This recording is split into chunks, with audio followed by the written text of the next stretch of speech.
the Yogini Yoda, as well as the meditation Jedi. So I'm sitting here feeling a little bit like a student, a little bit anxious, a little bit nervous, but very excited about the conversation with a grand master. So this, I'm going to say nonsense of old soul, young soul doesn't make any sense to me, Right. not at all. And that maybe some of us remember stuff a little bit more clearly, and others maybe have amnesia. If we could all, and I think that's what we're using this idea of awakened.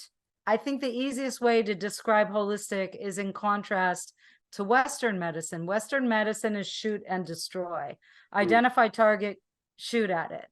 Holistic is let's look at what's going on with you. So first we have to measure what is the level of health. And that involves lifestyle. Please just take a baby step. Don't feel like you have to dump everything and go over to some other location or team.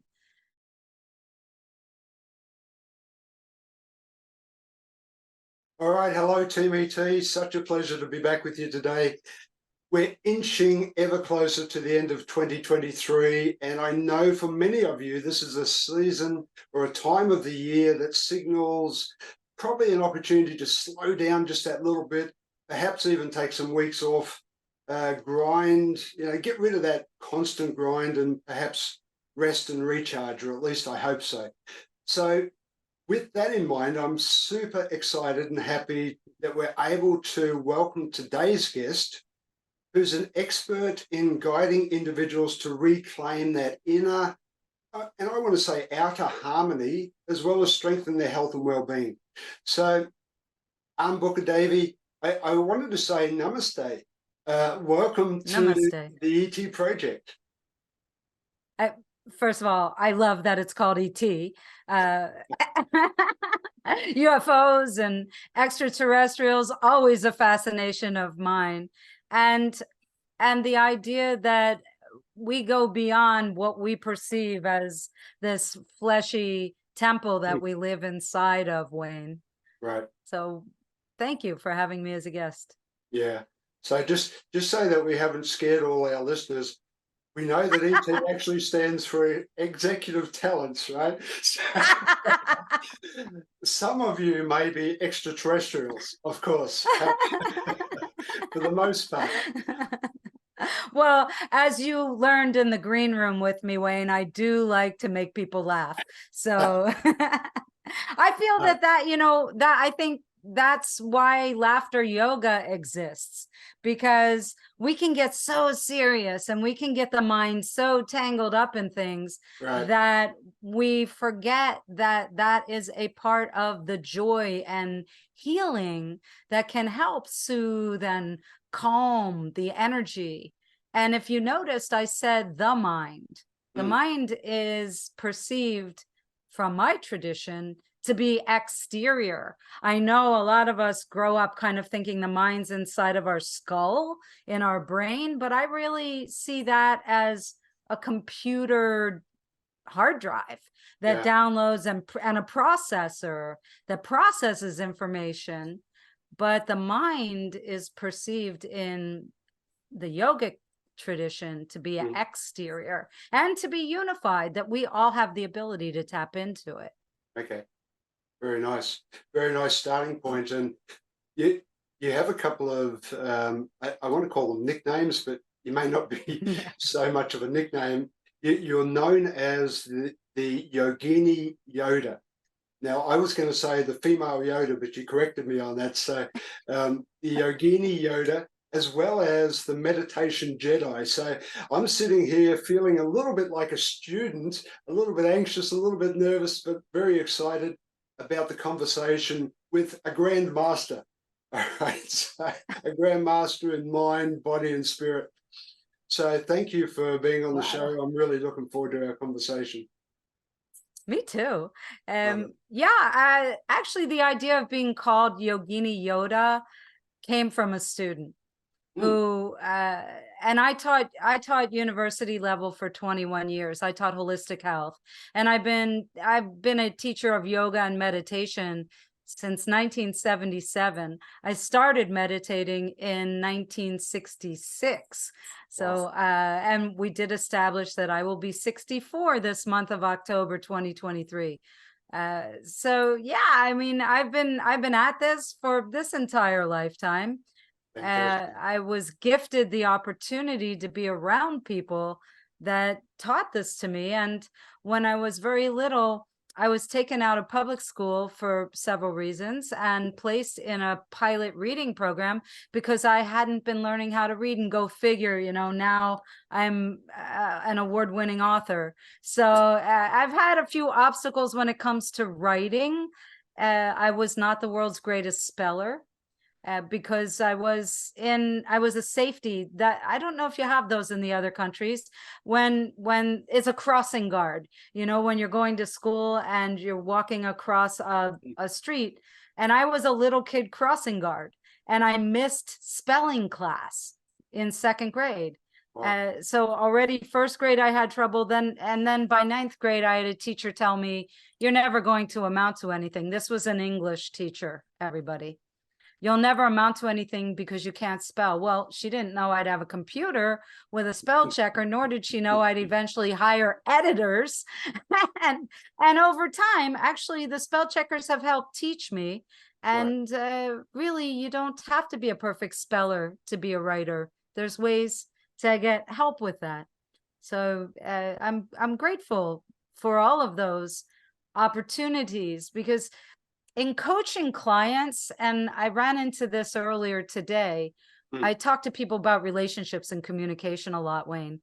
And I always learn from my clients, and then I really try to make a focus of my clients learning from what they see as obstacles or shortcomings, because it's when we're able to move through those, either with ourselves, in relationship with ourselves, or with other people. And this translates into business and being an entrepreneur and an executive or a CEO, that we have to understand that it is in those walls that we hit, not just the speed bumps, but the walls that we hit, that are the opportunities where we can grow the most. Right. Yeah, that's great advice. If we just go back a little bit, you mentioned about you really have a rich history, I have to say, at the outset. You've done so much, and you are so knowledgeable and experienced in so many areas. What was the trigger, if there was one, that sort of pushed you in this direction? Was there a point in your life where you suddenly decided that you wanted to understand the complexities of the universe, or more about life, or be more holistic in your being? Because if I look at where you are, I know that's going to be a big question, right? But what was there? No, I know exactly the answer. I was about 2 years old. Wow. Maybe 2.5. I remember being a little tiny child and imagining that there was a great cosmic eye that was looking at me. And I used to experience this every night. So if I mean, as you were asking me the question, I'm seeing it. I'm back in that moment. I'm that little kid.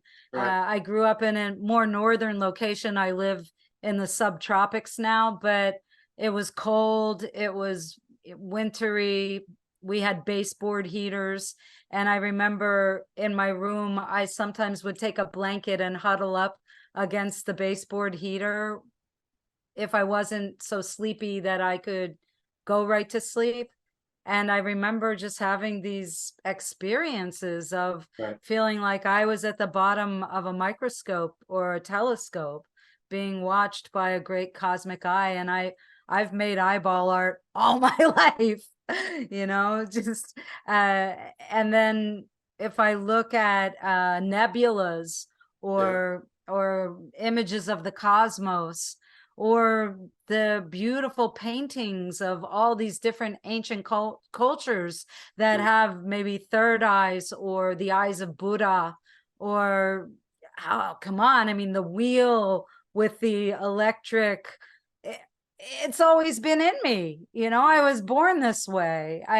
I can't say that it's anything but. And the yogis say that when everybody that comes in this lifetime, we've all been here thousands and thousands of times. So this, I'm going to say, nonsense of old soul, young soul doesn't make any sense to me. Right. Not at all. And that maybe some of us remember stuff a little bit more clearly, and others maybe have amnesia.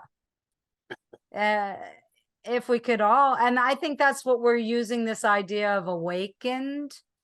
But awakening truly is a short period of time, and then you return to source. You become self-realized. Yeah. You self-combust, you know. And I do realize this, that I came in wanting world peace, and I was born into a family that were pacifists, and they sent me to a Quaker school where I learned how to meditate. And you know, the path I landed, I won the lottery to get this little body that I'm in, because it's only 5 feet tall, and to be with these people who raised me on laughter and music and nature, and to be around people that did yoga. You know, my mother took me to yoga class, and the Quakers taught me how to sit quietly once a week for an hour as a first grader when I was 6. I mean, you know, not everybody gets that experience. So this is how it builds, Wayne. It doesn't just, like, you know, explode on you all at once. It's, and the yogis say that, you know, we all come in with a balance of, I'm going to use the black and white metaphor, people, but what I want you to understand is there's always a gray area, but good and bad, positive, negative, we all come in with that. But then it's up to us to, at the end of the day, collect more stones from the positive pouch and be able to look at the day and said, okay, and say to ourselves, okay, I've done some good today. Yeah. Do we all have negative thought, that because the mind feeds it to us, it goes, and we notice only a fraction of what goes through our potential awareness every day. There's so many questions I want to ask you, so if I could jump in here. So to that point, what does a life or a day in the life of Ambika Devi look like? Ambika Devi. Ambika Devi. It's not an easy name in English, I get it. When I'm going to go with a more comfortable day, because some days I have to set an alarm, but and also when I'm doing things like this, I might have to stay up super late at night, like tonight, or get up ridiculously early in the morning, which is not my happy place. I'm a night owl. So a pleasant day in the life is get up naturally, awaken naturally, feel motivated to meditate, but you know, clean the body first, let it empty. Today I had the opportunity to go sit outside in the sunshine, meditate, practice pranayama, which are breathing exercises from yoga, then come inside, start to do some tasks, talk to clients, make some food, do some yoga, do some laundry. I did some laundry today. Write or edit video, because those of us who get involved in this, we have hours and hours of stuff we can be editing. Perhaps write a little. I took some time out. I made some videos. I posted stuff to social media. I enjoyed my dinner. Sometimes I only eat once a day. I don't eat a lot. In my book, Unfolding Happiness, this is an introduction to Ayurveda. And in Ayurveda, there are 3 main types that can then have subtypes. They're called doshas. And then there is the possibility of being tridoshic, which Right. I am. And so in a tridoshic person, they could have one of the doshas more their physical body, one more their mental, one more their spiritual, or and it's all subdominant too. Mhm. So having a more kapha nature, people mispronounce it kapha. It's spelled in English Kapha, Right. but it's kapha is how you pronounce it. My body is kapha, and I could eat sunshine, truly. If I get some sunshine, I'm not hungry. And that's when I know I'm more in balance. When I drink more water in a day and I take time to be grateful for it and pray on it, then I know I'm in a more harmonious place that day. If I'm finding myself rush around and be scattered, then I do try to bring myself to a centering place. And that's what's really important to understand about meditation, everybody, is that many people imagine meditation to be a destination, like a train stop you have to get off at, and that's incorrect. It's a state of being. So when we can move through the day and be in that witnessing state of watching what's happening instead of reacting and re-reacting to it, then when I can feel that, I know I'm having a great day. And if a negative thought happens, which it does because we're all human, Yeah. that happens. And I react. But maybe like today, there was a moment when I started feeling a little stressed out over some things that started piling up that I had to handle by a certain point today. And I know we all experience that. Mm. So what did I do? I stopped. I laid down. I stopped and laid down and put the devices down and just did nothing. And then I put some music on that is chant music. And I listen to chant music every day, not la la la kind of chant music. Everybody, I listen to traditional Sanskritam, which is Sanskrit, Vedic chanting, and I listen to particular things pretty much every day, Mm. of a particular chants to Ganesha, which we should always chant to first anyway, to open the doors, open the gateways. And then I listen to the Nirvana Shatakam, which when we translate it into English is basically, I am not this body, I am not this mind, I am not these senses, I am not this perception of what we're calling reality. I am the witness of all of this. Mm. And I remind myself daily of this. I was just thinking, as you were explaining about the negative self-talk, you obviously have the gift of being able to catch yourself and know yourself well enough to react to that. I know in my case, and in many of the leaders I know, many people struggle with that. It's just a part of their life that they live with, they accept, and they don't try and understand what they can do to change it. Was there something that you could recommend that people can do if and when they are able to catch that self-talk, that negative self-talk? Practice. Practice catching it. Praise yourself when you catch it, because we human beings, just like any other animal, we do really well with praise. Right. So when you catch yourself catching yourself, then you stop.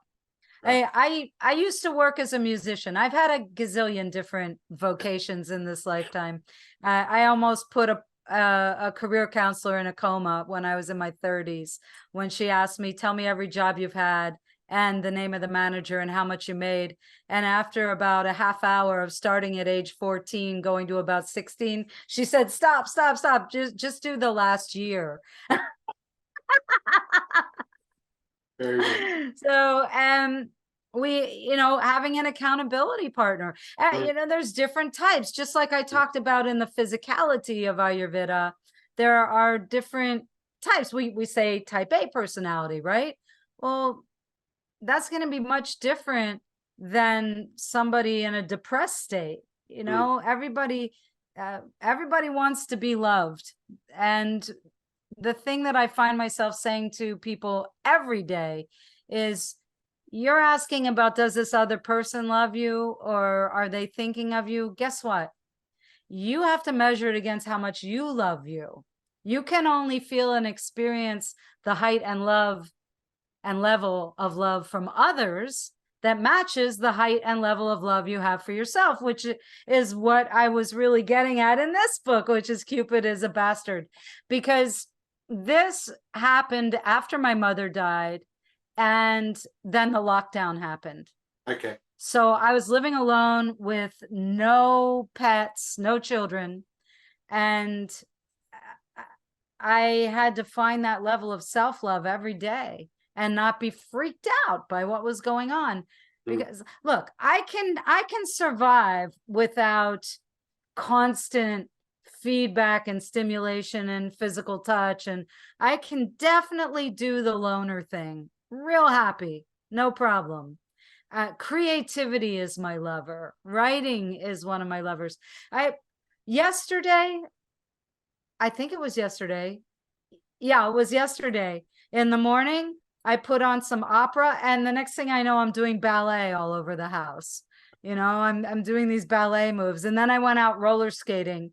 They just resurfaced the roads in my neighborhood, and it's like ice skating on fresh ice. It's amazing. That is a happy place for me. Getting out for a walk, happy place. When people come to me as clients and they're really freaked out or they're really depressed, one of my first questions is, are you getting out into nature? Oh, I really should be. Well, that's usually the response, and they know it, but they need to be reminded. So it's really important, and we have to have some connection. I mean, we have to have somebody for something. Like my music partner for many, many years, we're not living anywhere near each other, but we have always been dream buddies. If we have a wacky dream we remember, we call each other up or we write it in an email, but we always discuss it. And that has been going on for decades. So, you know, that's a really close friend. And that's important. Now, if in business, you've got to have a colleague or an assistant or somebody who supports you. And you've got to have somebody that you support, because we want to have this energy go both ways. Let's unpack this a little bit in the sense of this holistic lifestyle that I know, as you mentioned earlier, you've spent 21 years at university level teaching about holistic health, etc. I mean, it's such a broad topic. So the first question I would have for you is, could you define that a little bit more to give it some feeling of succinctness?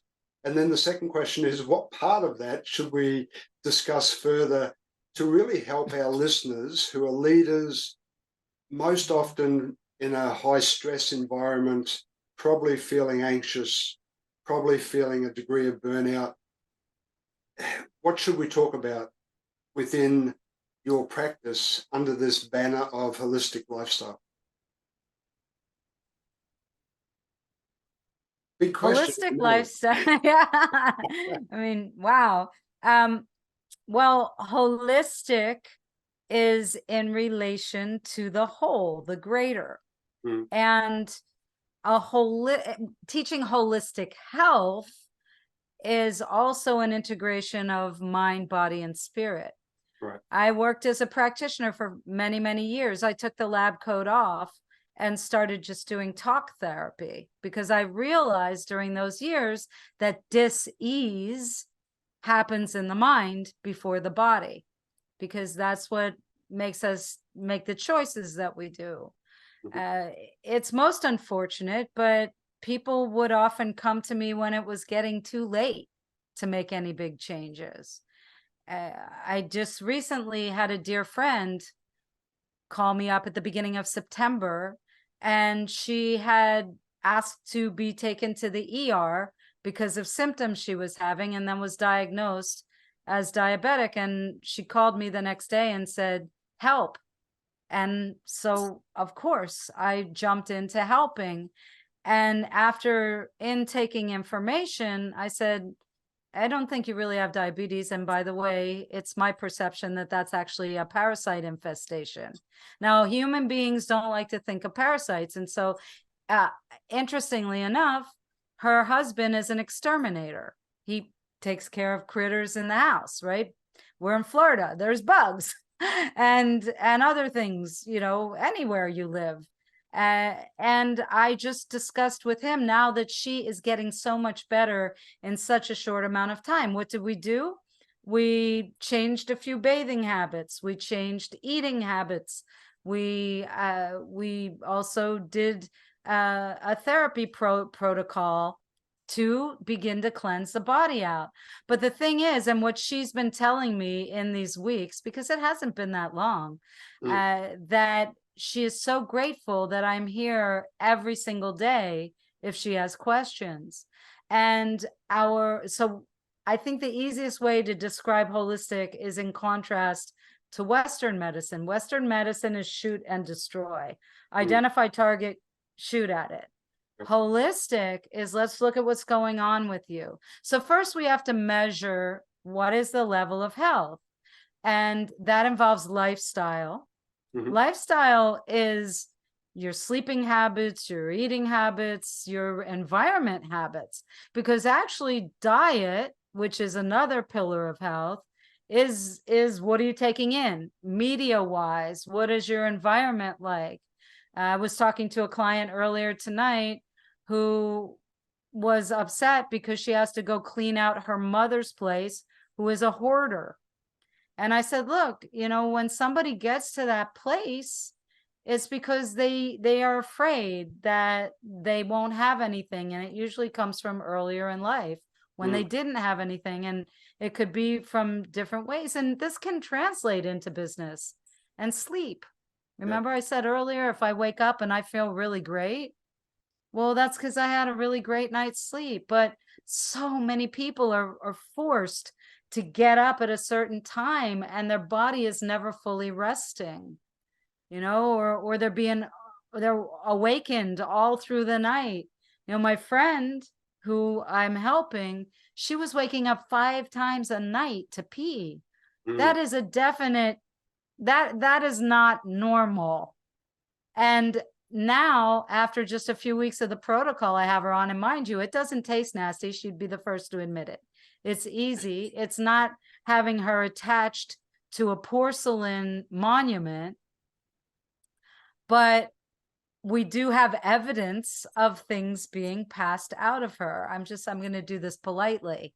I have photographs because I do require that my clients send me pictures, and they're like, ew. And I say, you know what? I can't smell it. It's a picture.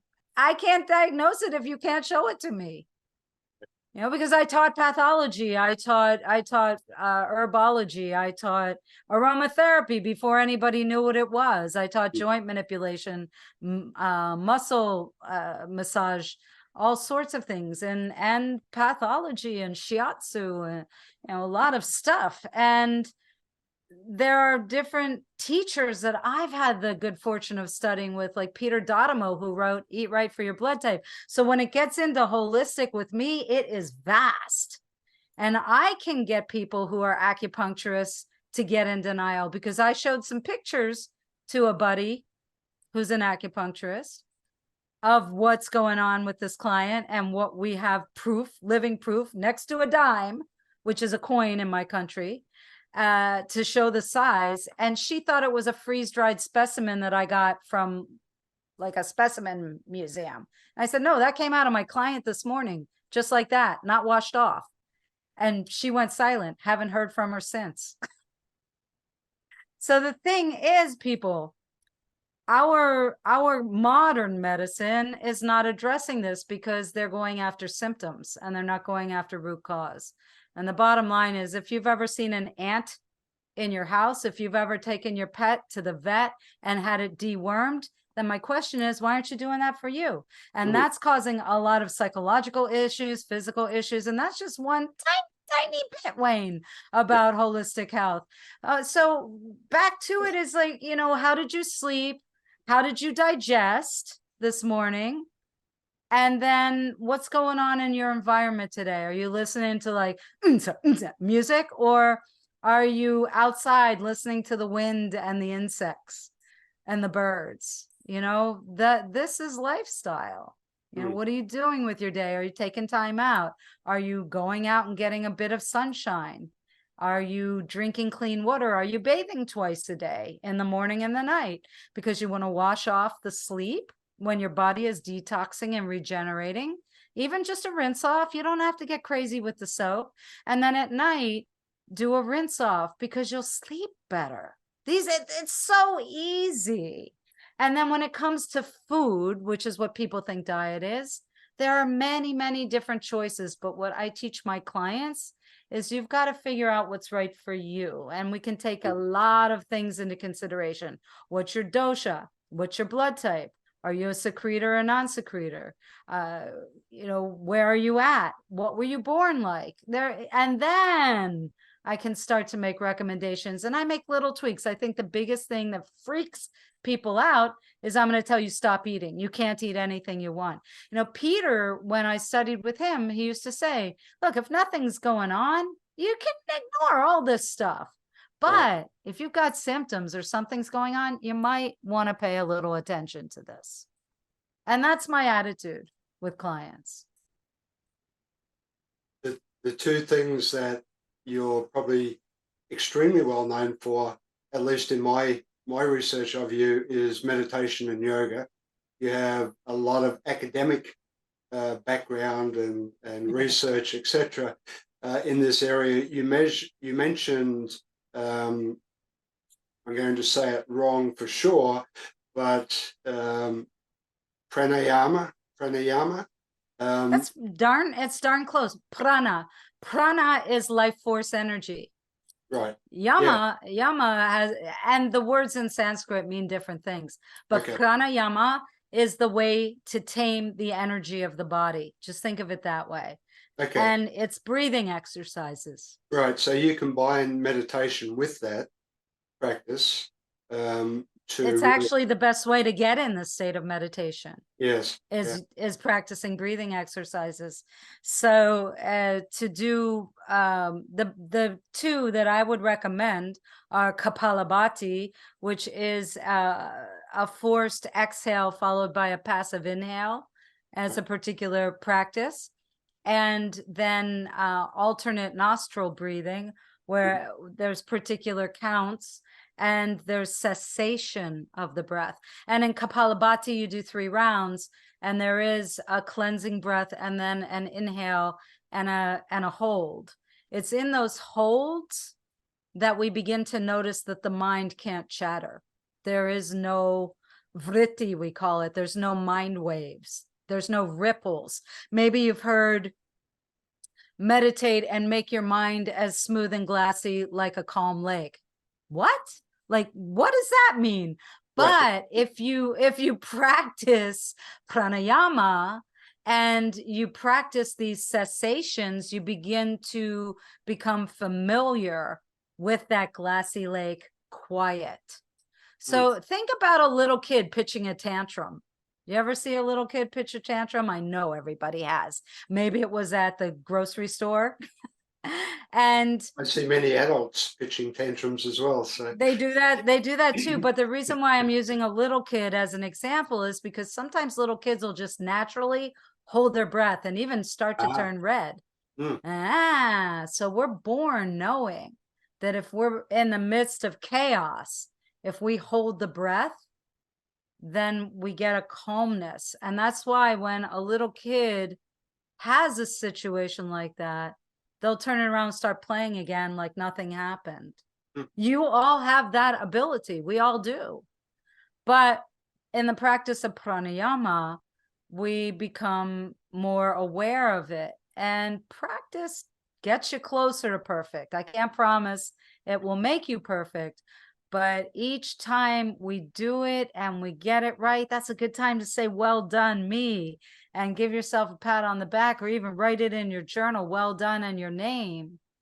You know, anytime you do something good, that's a really good habit, not just writing it down or checking it off on the calendar, but give yourself a sticker. There's that little kid inside of us that still likes that stuff.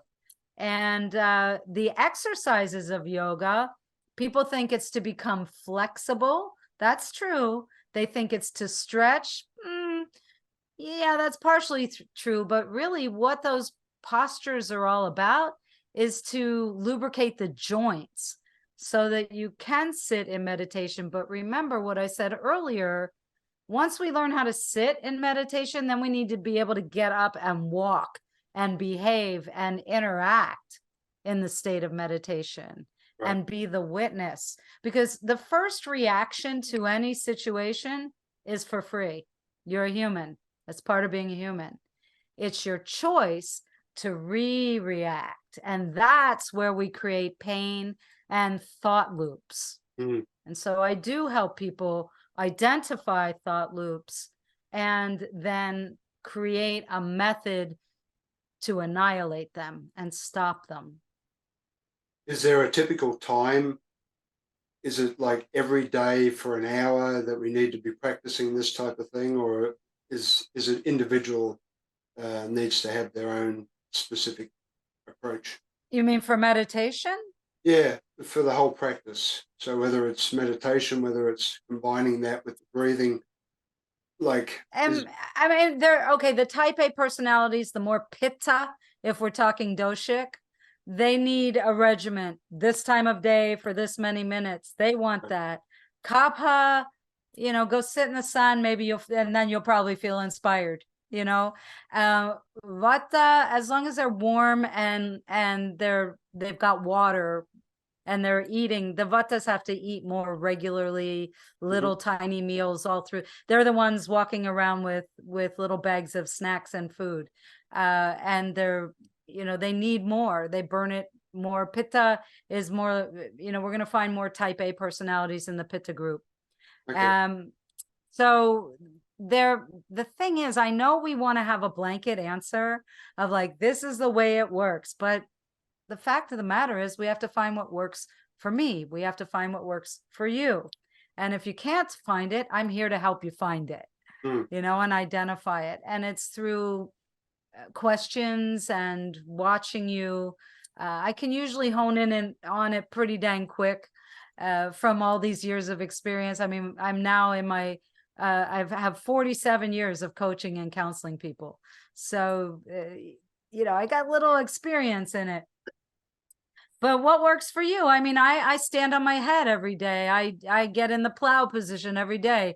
I do a few rounds of sun salutation every day. Do I miss once in a while? Do I do pranayama every day? I try to, but I don't. Do I meditate every day? I am in the state of meditation at points every day. But can I get stressed out? Absolutely. The other night I was getting prepared to take a slide presentation, like a PowerPoint, in a brand new laptop. And I moved it from my computer after it was all perfect. And I get it over there and none of my videos are in it because the program I'm using needed the videos. And I had a moment, everybody, that was like, I even said out loud, oh my goodness, I'm having a nervous breakdown. And then I walked away because it's really good to walk away. Don't sit there and stress out. And I said out loud several times, I've got this. It's no problem. I've got this. I've got this. And then I went outside and I looked at the sky because it was already 11 something at night.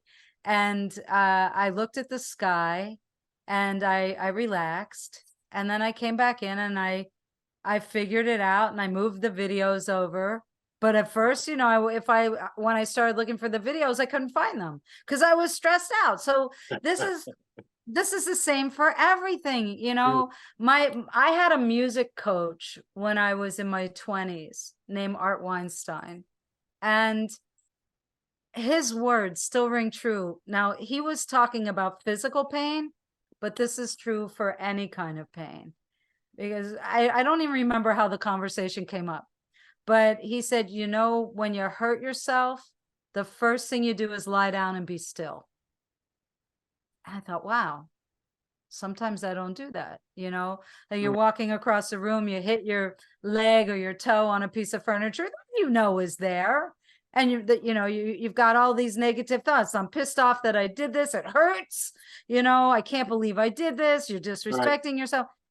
Try this. I challenge you. If you can just lie down and do nothing, and then you start breathing again. And then you tell yourself, it's okay, I've got this. Now, maybe you might have some arnica or some traumeal liquid or whatever you use. These are holistic things that you can use. Or maybe you just put your hands on your belly or your heart or over your eyes, or cup your cheeks and put your fingers on your eyelids and just breathe and remind yourself, you're okay, you got this. That will take the pain and anxiety 50% right away. And we know this because yogis have been proving this for millennia. And the modern Western medical trained people who take care of people in the ER and in intensive care, they are now beginning to use this of giving people mind tools to focus on positive, and they have measured it, that the pain level goes down 50% right away. Okay, so if we're making that much more space, then we have more potential to take it down even further. Right. So the underlying theme, if I put it all together, what I'm hearing is it's really reducing that level of uncertainty, that angst, that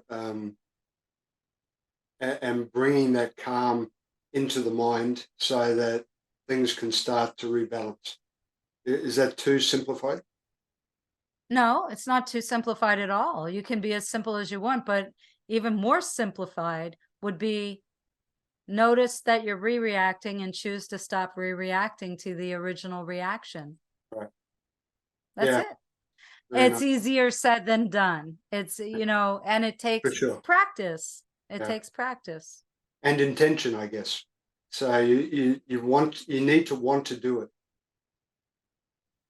Well, some people do like to keep re-reacting, and they may do it for attention, or some people grow up and they don't get attention and love unless they're hurt or they're sick. And so they create more of that to feel love and to get attention. And you might have grown up with somebody who did this, and then you start taking on the habitual behavior patterns. Everything that you need to be healthy should be in your kitchen. And if it's not, we need to talk about what's in your kitchen. Right. Everything you need to be healed is in there. And if it's not, I can help you figure out what to put there. But really, that's part of diet, right? And lifestyle. And lifestyle would encompass this ability to witness thought. And this is what meditation does. Remember, I said earlier, meditation isn't a destination. It's witnessing thought. It's witnessing the body and the mind, and choosing to realize that you are not the body and the mind. But we say, I'm Ambika Devi. That's the little I. The big I is the witness. So just to prove it, close your eyes and see if you can repeat your name over and over, just your first name, and put a timer on, and then notice how much time goes by until a thought comes through and disrupts it. I did this experiment with a room full of people the other day. I had them all think the word happy. The shortest period of time was 29 seconds, and the longest was just under a minute. That's normal. That's everybody, of how long we can focus until something disrupts. And then we just notice it, and then we refocus, and then we get back to where we're headed. And this has to do also with neural pathways. So if we are constantly allowing ourselves to get dragged into the negative thought, it's kind of like an off-ramp on a highway. If you've ever been on a big super highway where there aren't exits all the time, and you always are getting off on the same exit. Maybe it's how you get home. But imagine this is thought, right? You're going along, you're steady with the mind, and then you get dragged off into a negative thought. And I know we've all been there, where a negative thought, maybe something happened to us, maybe we were insulted or hurt, like hitting your foot on the furniture. But let's imagine this is a thought that comes through the mind of something that happened yesterday, and you had a rough time sleeping because you couldn't really get to sleep, and maybe you even woke up in the night thinking about it, and you woke up kind of tired and maybe a little cranky, and you're dragging today, and you just can't get focused on what you're doing, and that thought keeps coming up. Well, if we can disrupt it with a positive thought, which is a result of the process I take individuals through in annihilating thought loops, what I help them identify is actually a two-word phrase, which is unique to them. It's as per what their thought loops are, which are like spokes. So there's many thoughts on that one loop.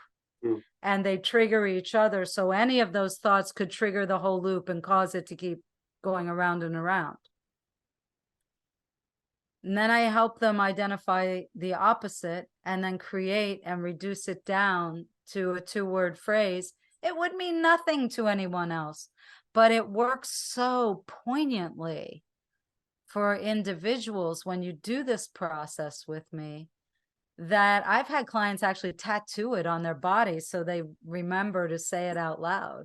That's the other thing with positive thought. I ask people, do you have an affirmation? Is there something that you practice? Oh, yeah. How do you practice it? I write it down. I say, that's great, but you have a voice.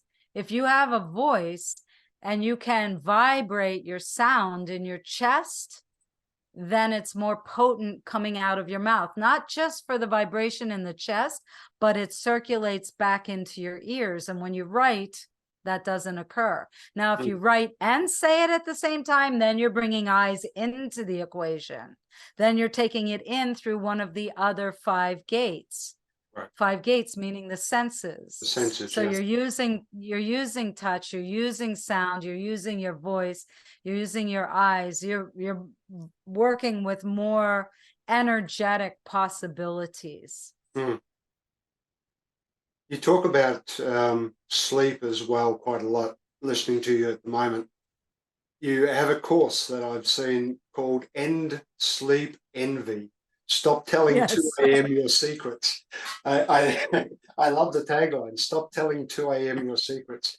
So this, if Thank you. I saw it correctly, this is a 7-day course or practice. It's a 7-day course, yes. A 7-day course. So my wife is a very, very bad sleep, which is quite concerning. She has a habit of going to sleep extremely late, having very poor quality of sleep when she is asleep. And then if she wakes up for work purposes, the duration of sleep is very short. So would this type of course be the course for her, or would it need to be more absolutely tailored? Oh, absolutely. Yeah. I named it the title, and Stop Telling 2 a.m. Your Secrets. I had a great difficulty sleeping, especially in situations like at an ashram where you can hear everybody 10 spaces away and snoring will keep me up. I would consider myself a lighter sleeper, right. Although I can sleep incredibly deep, but I'll wake up, at a sound so it's important for me to have a quiet space, an incredibly dark space. So I use blackout curtains where I sleep. And I interviewed a lot of different types of insomniacs when I created the course. Plus I used my own personal experience. And each day I asked these insomniacs, how much time would you devote to learning how to get better sleep per day if I asked you to devote 7 days to it? Guess how many minutes they said? Just guess. I'm going to I take a stab at an hour a day. 2 minutes. That's how much they would give. So I tried to keep it around 5 minutes, because in 2 minutes, it's kind of tough to give you some really good information. Each day of the course, I give you a specific guided meditation. Not every one of them is going to work for everybody. Yeah. And I geared it related to the elements and the chakras. So we have 7 chakras, 7 days. So I use the elements of the ones that have elements.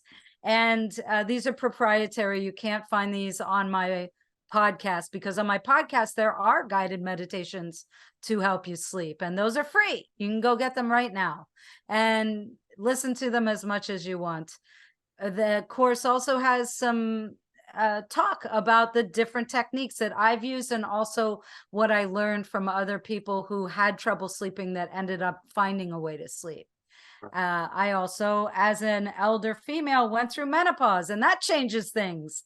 And men go through menopause. So, there's changes. And when we are sleeping in the same space with another person, one might need it incredibly cold, the other might need it warm. One might want a harder mattress, one might not. So we have to understand, I've always preferred to sleep alone. I sleep better that way. That doesn't mean I don't like cuddling or being with someone, but I do like having my own sleep space, because if somebody moves or snores or farts, it's going to wake me up.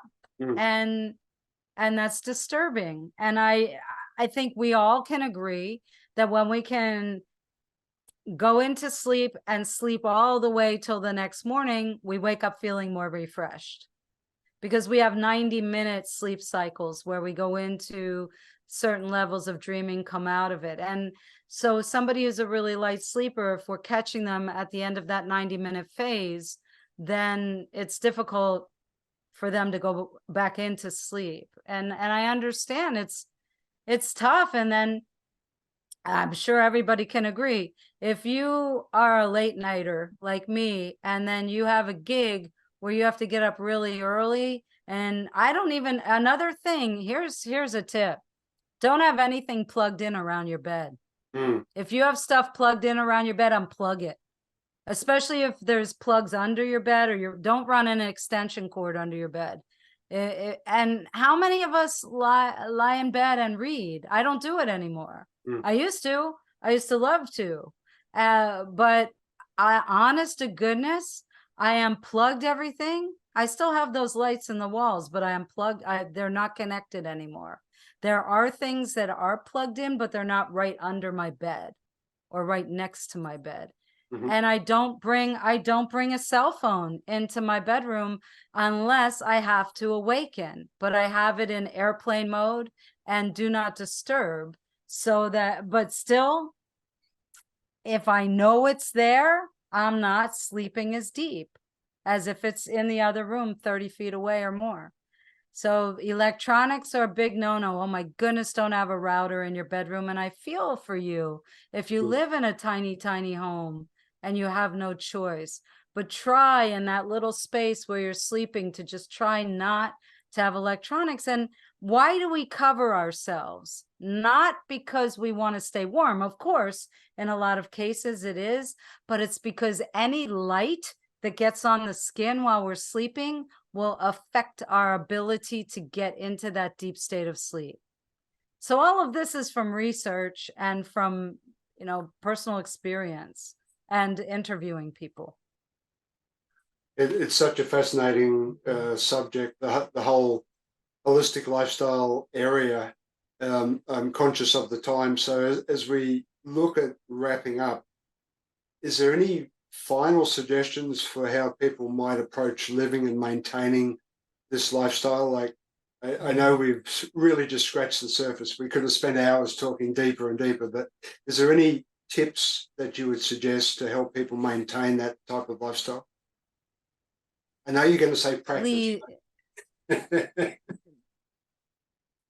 I said that enough. Please just take a baby step. Don't feel like you have to dump everything and go over to some other location or team.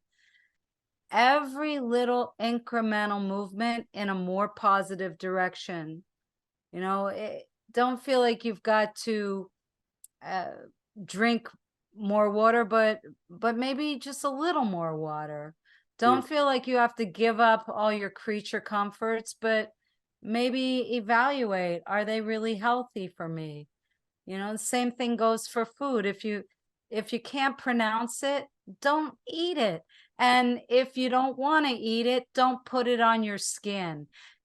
Think about that. Mm. You know, really, these are just little tiny things, but your habits are your habits. And you have to understand, you just can't rip everything down to shreds and make a huge shift. Tiny little steps, and praise yourself when you're doing something good. At the very least, just take a moment of gratitude before you put anything in your body. And then every day, and what I do is I have a pop-up reminder on my calendar in the afternoon that says, say 3 things you're grateful for. And just do that. You know, yeah, people have gratitude journals, and people, I like the new electronic calendar thing where you can write all kinds of pop-ups. And I do. And you know what? That's another way to block out sections on your calendar so nobody can get in there. And you can always remove one if you have to put a meeting in there or something. But just try a little tiny shift. And if you need my help, I'm here for you. You know, just come and engage me to be your coach and to help you, and to let you know that you're doing really, really well and you're moving in the right direction. Take a moment to love you, love everybody around you just a little bit more, and just be grateful, and go out in nature. Look at the night sky. Maybe look at a star map. Remember how you used to lie on the ground and look at the clouds and see shapes? Do that once in a while. Close your eyes, listen to the insects and the birds. That's it. You don't have to make big, giant changes all at once. You really are a wealth of knowledge and insights and sharing. It's a great conversation. As you said, if people are interested, how can they follow you? How can they connect with you? The best way is to go to my site, which is my name.com, Ambika Devi, AMBIKADEVI. I'll spell it one more time. AMBIKADEVI.com. There you can find my blog, and you can learn a lot right there. My blog articles are audio, so you can listen to them while you're driving. You can go also find my podcast there. That's free. And if you want to sign up for my newsletter, you're welcome to. You can find me on social media. All the social media links are there. I post all the time little videos. I host free webinars. My goodness, there's so many ways to get in touch with me and learn from me. I just want to help you. And don't forget and the of books. course engage So in you also have a oh lot yeah and the books, there's a book page there with all my books. And of course you can make appointments. There's a place to make an appointment, and my link tree is linktree/my name. So new events, like right now there's a webinar going on for women, forgive me guys, but it is dating after divorce for women. And but my segment will be, well, you should still be able to get a hold of it. I probably will be posting some of that, but you'll find some of the greatest interviews. Like I'm sure this one will end up there on my blog and my YouTube channel. And for goodness sake, you know, follow me, give me some likes, and reach out. I'm just a little person over here. fantastic. I'm sure many of our listeners will be keen to do that, Booker, and it's been so incredibly insightful for me just to listen to all the things. You know, one of the beauties, and you have a podcast yourself, but one of the beauties of doing the podcast is we learn so much as the host. So we do our research, we look into the guest, and we learn so much. And that's definitely been the case here with you. You, as you mentioned earlier in our conversation, you've done such an incredible amount of different things throughout your life. You're really a walking encyclopedia. And we didn't even touch on the storytelling.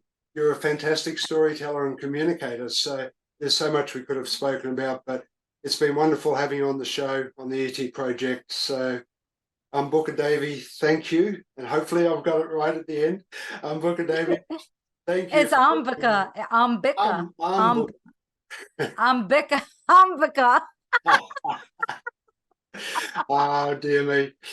It turned into Booka, but that, Yeah. stuff happens. It's okay. Yeah, absolutely. Just connect with me. I would love to hear from you and help you to be more holistic in your life. Wonderful. So what are you waiting for? Hit the subscribe button below and click on the bell icon so I can pop up in your feed occasionally with a great tip for your ultimate growth.